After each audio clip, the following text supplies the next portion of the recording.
And now, your daily dose of debate, breaking news, and uncensored views. This is the Michael Medved Show. And another great day in this greatest nation on God's green earth. Another great week, in fact. A great beginning for President Trump.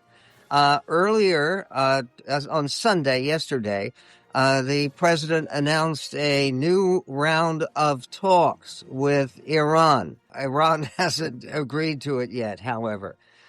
President Trump said in a post, the U.S. is offering, quote, a very fair and reasonable deal. And deal is all capital letters, of course, D-E-A-L. If no deal comes together, President Trump renewed threats to destroy all of Iran's power plants and bridges. No more Mr. Nice Guy. Now, that's all in big capital letters with an exclamation point. So I guess he means it. They'll come down fast. What that means, I'm not sure. But they'll come down fast, writes the President of the United States. They'll come down easy. And if they don't take the deal all in capital letters, it will be my honor to do what has to be done, which should have been done to Iran by other presidents for the last 47 years, Trump said. Meanwhile, there's also breaking news out of Winston-Salem, North Carolina. 2 people have been confirmed dead after a mass shooting at Lineback Park in Winston-Salem, the North Carolina State Bureau of Investigation announced. According to the Winston-Salem Police Department, an initial investigation suggests that there was a planned fight involving 2 young people, which led to the shooting. How young, they are not letting us know yet. We'll keep you informed as information comes down. Police said multiple individuals began shooting at each other after the situation escalated, and there are multiple victims. The exact number of victims is not known at this time. Some of those involved in the incident are confirmed to be juveniles, police said. How sad, how tragic, how horrible the mass shooting with at least 8 children killed in Louisiana, in Shreveport, Louisiana. And that is apparently the most serious mass shooting in the United States since 2024. So it's a big deal. And what's interesting about it, I mean, everything is horrifying about it.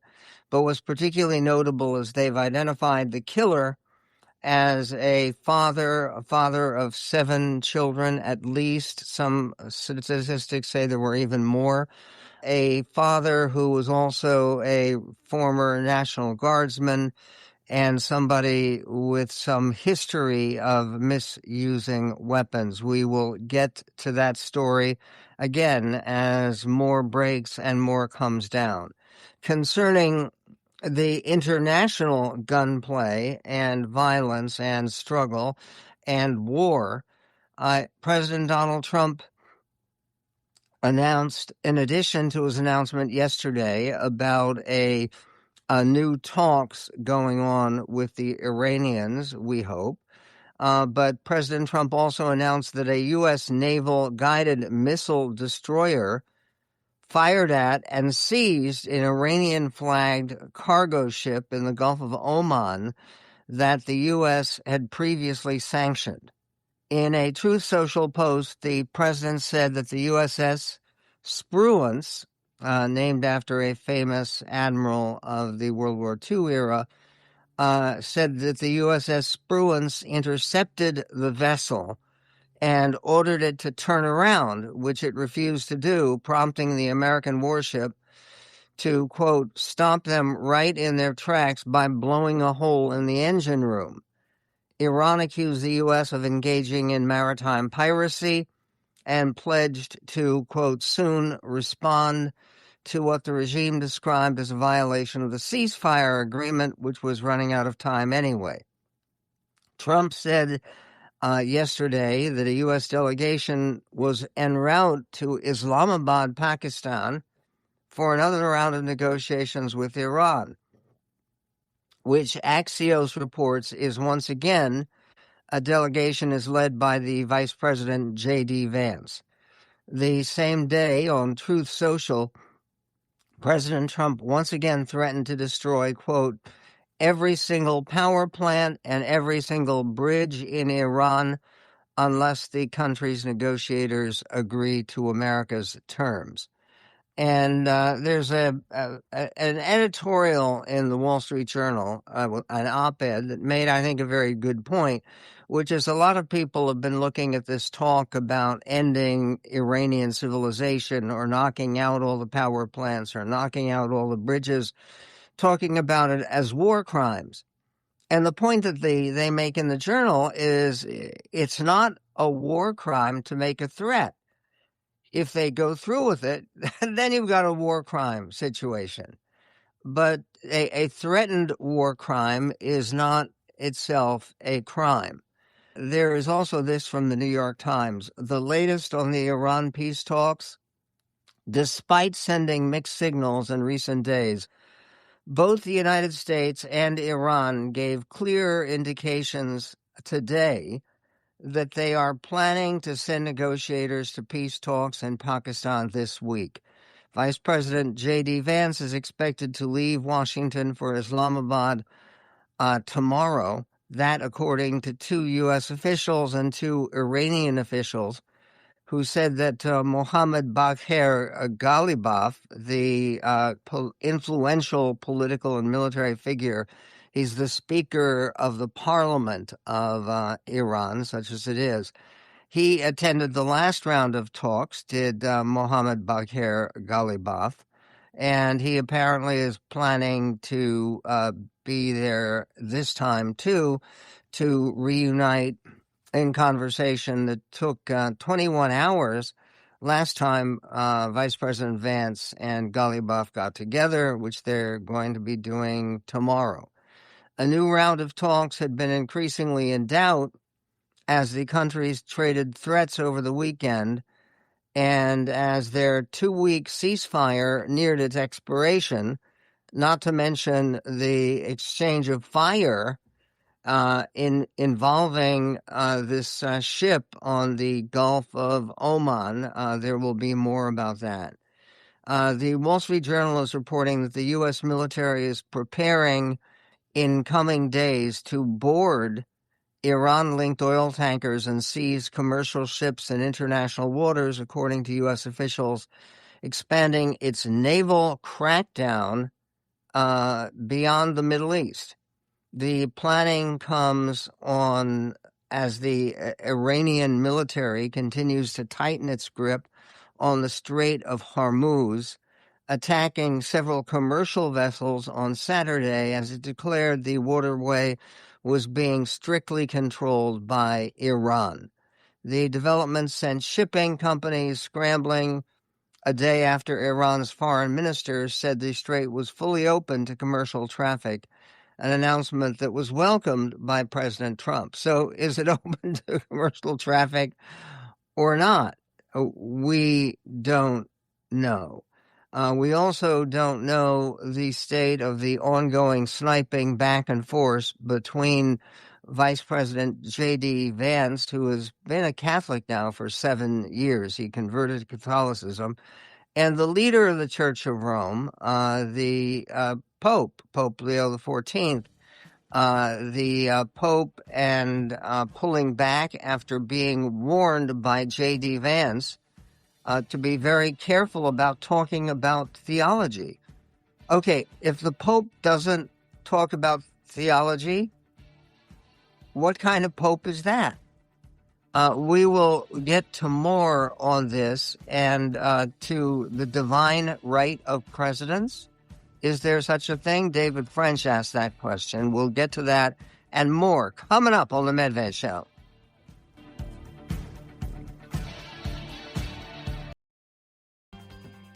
And on the Michael Medved Show, there is commentary back and forth. involving the Vice President of the United States, who is on his way now to Islamabad for more negotiations with our Iranian enemies. And they aren't enemies. When you're fighting and firing at each other, you may be having talks to try to extend or preserve the ceasefire, which is winding down. But still, with the current war, which is not over, clearly not over according to either side, despite the fact that President Trump keeps saying that the war has already been won. The clarity that you need on something like that is, if the war has been won, okay, what is the achievement? How has it been won? What is different because this war was fought?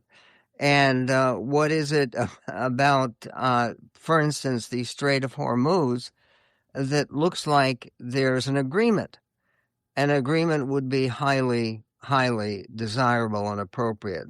There's not agreement exactly, but there is clarification in the war of words between the President of the United States, who has said that Pope Leo of the Catholic Church worldwide, the world's most powerful religious leader, if you talk about one individual and one denomination, Roman Catholicism, that has at least 1.5 billion adherents around the world, and by the way, continues to grow. Pope Leo, with having been called by President Trump weak on crime and wrong on foreign policy, and basically President Trump also indicated that the only reason that Pope Leo had been chosen by the College of Cardinals as the new pope was because they wanted an American pope to deal with Trump.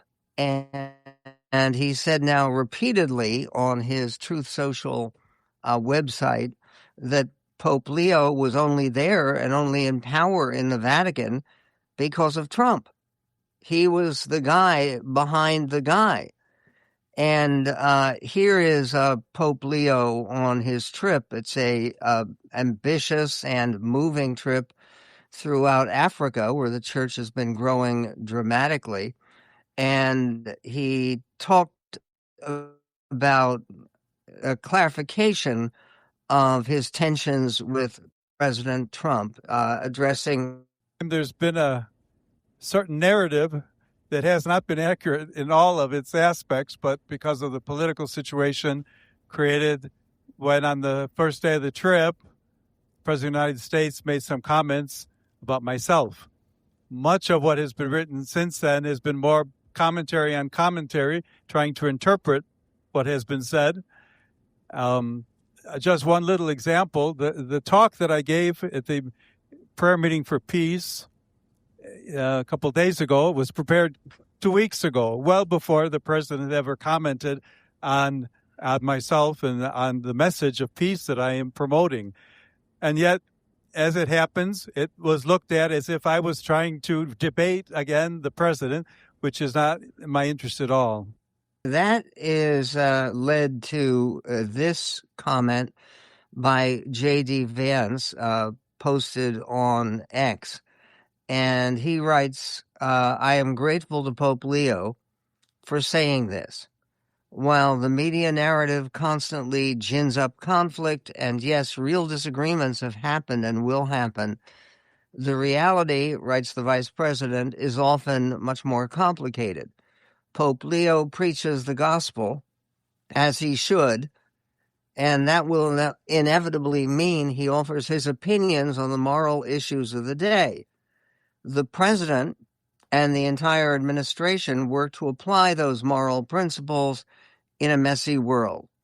He will be in our prayers, meaning Pope Leo, and I hope that we will be in his. And that is a response in part to Pope Leo saying, as you just heard, it is not in my interest at all to debate the president. And he indicated he will keep preaching a message of peace. There is another non-peaceful message and much more tragic message from Louisiana, from Shreveport, where the Washington Post is now reporting that the gunman, who is now dead, he was shot in law enforcement fire. The Louisiana gunman had sought mental health treatment, relatives say. His name was Shamar Elkins. He was a National Guard veteran, as it turns out, who fatally shot 8 children, 7 of them his own. He is said to have spent more than a week at a VA hospital recently. CBS is reporting police identified the suspected shooter as Shamar Elkins. He previously pleaded guilty to a weapons charge in 2019. Shamar Elkins served in the Louisiana Army National Guard from 2013 to 2020 as a signal support specialist and fire support specialist, the U.S. Army confirmed. They also have been running a photograph from a previous booking. It's not clear what that booking was from, but it was a law enforcement problem. This apparently shooting of his 7 children, they were 4 children who were children of his own, and 3 other children who were stepchildren, who were children of his wife, who was also shot. Meanwhile, we are not the only country in the world where this kind of horrible, horrible crime occurs. The Dispatch is reporting that a Moscow-born gunman killed 6 people and wounded 14 others in Kyiv on Saturday, in Ukraine's deadliest mass shooting in civilian territory away from the battlefield. It's Ukraine's deadliest mass shooting in years.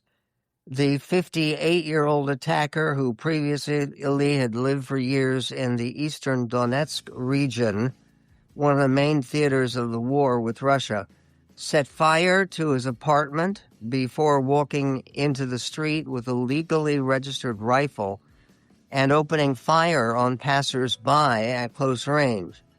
Among the 14 wounded was a 12-year-old boy whose father and aunt were killed and whose mother was seriously wounded in the attack. The shooter then barricaded himself inside a nearby Velmar supermarket, took several people hostage, and shot one before police stormed the store, killing the gunman and rescuing 4 hostages. Problems around the world. Meanwhile, controversy about religion and politics at Turning Point Action and more.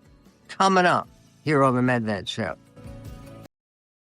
And the information from Ukraine, talking about the mass shooting in Ukraine, is that the suspected mass killer is somebody who had previous problems with firearms and violence, and he somehow legally in Kyiv got a gun of his own. This is, again, not just a problem in the United States, but it is a problem in the United States. The Shamar Elkins, who is the killer of 8 children, including 7 of his own children, in the midst of his wife had just filed for divorce. Shamar Elkins served in the Louisiana Army National Guard from 2013 to 2020 as a signal support system specialist and fire support specialist, the U.S. Army confirmed. And what's fascinating here is the same problem with a firearms problem in the past was behind the Ukrainian shooter, who is actually of Russian nationality and someone who was born in Moscow but living in Kyiv. And the difficulty here is that people with firearms violations in the past should not be able to get firearms anew. It should be basically far more difficult. And this is something not only true for the United States, where there are relatively, where obviously we have a right to keep and bear arms. It's guaranteed in the Constitution, etc. But the fact is that you should have that right at least limited. And this goes for people who are killers around the world. Among the 14 wounded in this Kiev shooting was a 12-year-old boy whose father and aunt were killed and whose mother was seriously wounded in the attack. The shooter then barricaded himself inside a nearby Velmart supermarket, this is in Kiev, took several people hostage and fatally shot one before police stormed the store, killing the gunman and rescuing 4 hostages. A 6th victim, a woman, later died in a hospital. President Zelensky of Ukraine said the attacker had a criminal record and that investigators were pursuing several versions of events, including his electronic devices and contacts. Meanwhile, in terms of the ongoing conflict about the White House and the religious role of President Trump's leadership, it goes way beyond the idea that President Trump posted an AI version of himself as a Jesus-like figure healing a sick America. That was considered blasphemous and sacrilegious by many people. There's also Trump's continued criticism of the Pope and Pete Hegseth making up fake Bible verses and then reciting them as if they were really scripture. There is also Pete Hegseth comparing the press, people who are actually reporting on events involving this administration, involving the war in Iran. Pete Hegseth, the Secretary of War, as he styles himself, compared the press to the Pharisees in the New Testament. And this is a commentary on that comparison by Jake Tapper of CNN, clip 10. Our press are just like these Pharisees. Not all of you, but the legacy Trump-hating press. Your politically motivated animus for President Trump nearly completely blinds you from the brilliance of our American warriors. The Pharisees scrutinized every good act in order to find a violation. No one's doubting the warriors. I think the skepticism is of the leaders of the warriors. Hegseth there likening the news media to the Pharisees, opponents of Jesus Christ in the New Testament. So, in Hegseth's analogy, doubting Donald Trump is like doubting Jesus Christ, and covering the war on Iran with skepticism of Trump's claims and Hegseth's claims, many of which have, to be kind, not proven accurate, is, I suppose, the same thing as doubting the miracles of Jesus. Okay, so Jake Tapper is saying that Pete Hegseth is accusing the press of doubting the Lord himself. Hegseth prayed during a speech at the Pentagon, and you'll notice carefully that he cited a verse from the Bible that doesn't exist. It's actually a made-up verse that was actually cited in the movie Pulp Fiction. Pretty amazing. A Bible verse from the mind of Quentin Tarantino. Here is Pete Hegseth praying during his speech at the Pentagon, clip 19. So the prayer is CSAR 2517, and it reads, and pray with me, please. The path of the downed aviator is beset on all sides by the iniquities of the selfish and the tyranny of evil men. Blessed is he who, in the name of camaraderie and duty, shepherd the lost through the valley of darkness, for he is truly his brother's keeper and the finder of lost children. And I will strike down upon thee with great vengeance and furious anger those who attempt to capture and destroy my brother. And you will know my call sign is Sandy 1 when I lay my vengeance upon thee. And amen. So thank you for joining us this month, every month. Okay, this is the actual scene from Pulp Fiction, the movie, the scene which Hegseth quoted as a Bible verse in his religious ceremony at the Pentagon. This is a Samuel L. Jackson quoting the made-up verse before blowing someone away with his pistol. This is clip 18. You read the Bible, Greg? Yes. Well, there's this passage I got memorized. Sort of fits this occasion. Ezekiel 25:17. The path of the righteous man is beset on all sides by the iniquities of the selfish and the tyranny of evil men. Blessed is he who in the name of charity and goodwill shepherds the weak through the valley of darkness, for he is truly his brother's keeper and the finder of lost children. And I will strike down upon thee with great vengeance and furious anger those who attempt to poison and destroy my brothers. And you will know my name is the Lord when I lay my vengeance upon thee. Okay, I'm not sure whether this is good for Pete Hegseth or not, but it certainly isn't good for people who want a serious understanding of the Bible, either the Old or the New Testament. And this comes up also in commentary that we will get to by Paula White, who is the chief religious faith advisor for the White House. She is works for President Trump, and she suggests that saying no to President Trump is the same as saying no to God. We'll get to Paula White, a White House Faith Office advisor, and more coming up on the Medved Show.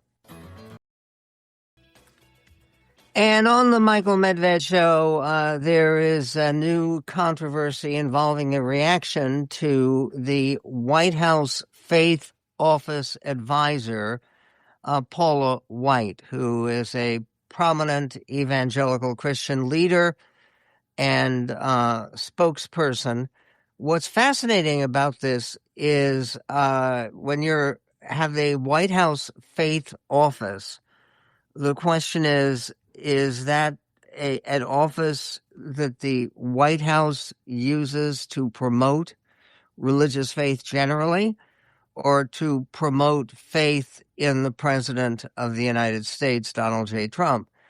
And Paula White certainly comes passionately and I think somewhat clumsily close to suggesting that President Trump deserves the kind of respect that is given by millions and millions of followers and devotees to the Lord, to God himself.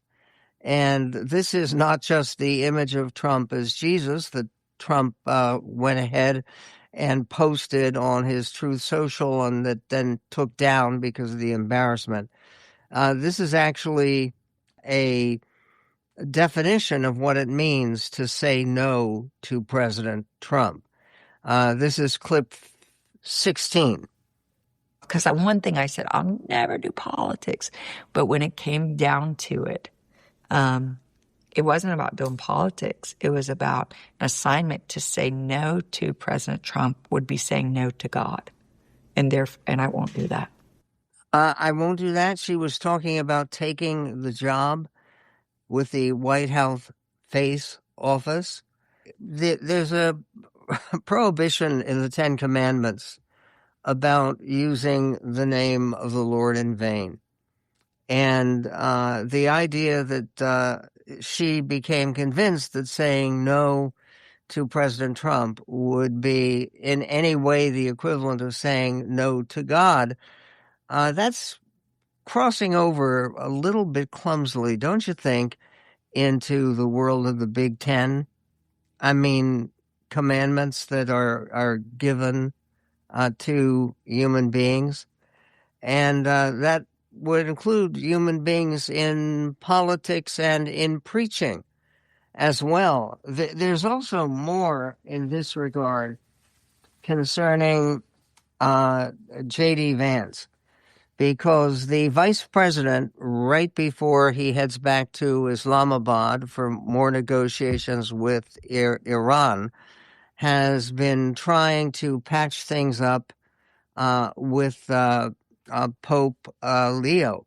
And Vice President J.D. Vance invoked World War II last week to defend the U.S. bombing of Iran from criticism by Pope Leo XIV, extending the Trump administration's spat with the Catholic Church and underlying the White House's struggle to justify an unpopular war. This, a story in the New York Times. Was God on the side of the Americans who liberated France from the Nazis? Mr. Vance said, referring to the Pope's comment. I certainly think the answer is yes. President Trump has appeared stung by the Pope's condemnation of the war in Iran, a criticism that has highlighted the challenge the administration faces from the coalition of conservative and religious voters who helped elect him in 2024.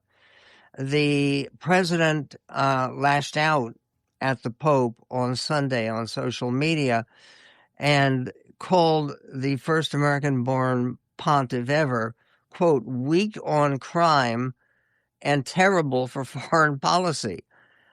The Pope generally doesn't speak on foreign policy, but he does speak pleading for peace. Leo has stuck to his anti-war stance. In fact, the Times reports telling reporters that he had no fear of the Trump administration. Without mentioning Iran or Mr. Trump, the Pope posted on social media last week that God's heart is torn apart by wars, violence, injustice, and lies. An audience member was listening to J.D. Vance speaking, and this is at the Turning Point Action Conference in Athens, Georgia. And an audience member heckled Vice President J.D. Vance at that Turning Point event. Mr. Vance addressed Pope Leo's criticism of the war in Iran, saying that he should be careful when speaking about theology. And moments later, somebody at the crowd interrupted, yelling, Jesus Christ does not support genocide. This was an apparent reference to some say Israel's war in Gaza or America's bombing of Iran. I agree, Mr. Vance responded. Jesus Christ certainly does not support genocide. Whoever yelled that out from the dark. Okay, so meanwhile, have they patched things up entirely? With the idea of the relationship between the White House and the Vatican, which is extraordinary. The problem for President Trump is, at the moment, he is much less popular than the Pope. In fact, Trump woke up Sunday, they are reporting on NBC News, to a dismal new poll from NBC News, which puts his approval rating at 37% and gave him even lower marks on Iran and inflation. The NBC News poll, which surveyed some 32,000 adults and had only a 1.8% margin of error, showed that just 37% of American adults approve of the president's job performance, while 63% disapprove. Now, this is the important part. That approval number is down 5 points from December and down 10 points from last June. 10 points. The two biggest factors in the drop seem to be Iran and the economy, which right now are the two biggest issues. Just 33% of Americans either somewhat or strongly approve of Trump's handling of the war, while 67% somewhat or strongly disapprove. That's 54%, a majority of Americans who say they strongly disapprove of President Trump's handling of the war. When asked whether they approve or disapprove of the way Donald Trump is handling inflation and the cost of living, a paltry, and that's their word, a paltry 32% of respondents said they either somewhat or strongly approve. That's 32% compared to 68% who somewhat or strongly disapprove of the economy.